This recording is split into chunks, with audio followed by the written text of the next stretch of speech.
moving forward. All right, that last statement right there, pausing, reflecting, and moving forward, kind of goes to what we're going to talk about today and what I've been thinking through today. This self-improvement, this world of self-help, there is a very thin line between being self-aware and self-consumed.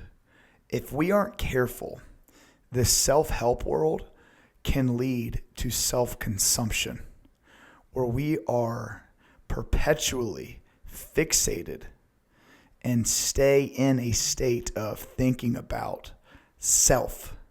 Me. And I think that line between being self-aware and self-consumed is pride. I think that's that line. It's this pride, which I believe pride is the opposite of humility. Okay, pride is the opposite of humility. Now, here's what I don't mean when I say pride. Like when we're part of a team, like we have pride in our team. Like we have this satisfaction around our team and this joy around our team and this willingness to sacrifice for our team because we love our team so much. That's not the kind of pride I'm talking about. If you look up the definitions of pride, that's that first one. Okay, it's like the feeling of deep pleasure, satisfaction derived from one's own achievements or the achievements of those they're closely associated with. So that second part of that definition is kind of that good definition of pride, meaning I'm proud of my team. I'm proud to be a part of this family. I take pride in the way that we do things. But the second one is the pride that we need to avoid like the plague, okay? Consciousness of one's own dignity. Now, it sounds like that is a good thing, and I'm probably going to just like amplify this a little bit just to make the point of pride being something we need to avoid. Maybe not just consciousness, and maybe not this sense of, hey, we need to have some dang pride because we need to stop letting people do X, Y, and Z. We need to have some personal conviction. Sometimes people use it that way. Again, that's not what I'm talking about. I'm talking about consumption, complete consumption of myself. And when we do that, when we are completely consumed with self, we are not fit to lead others.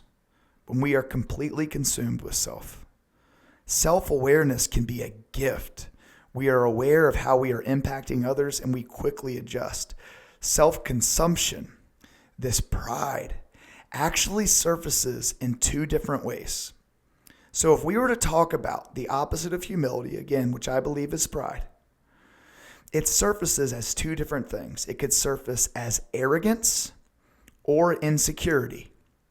Arrogance, self-promotion. That's what that is. Arrogance is self-promotion.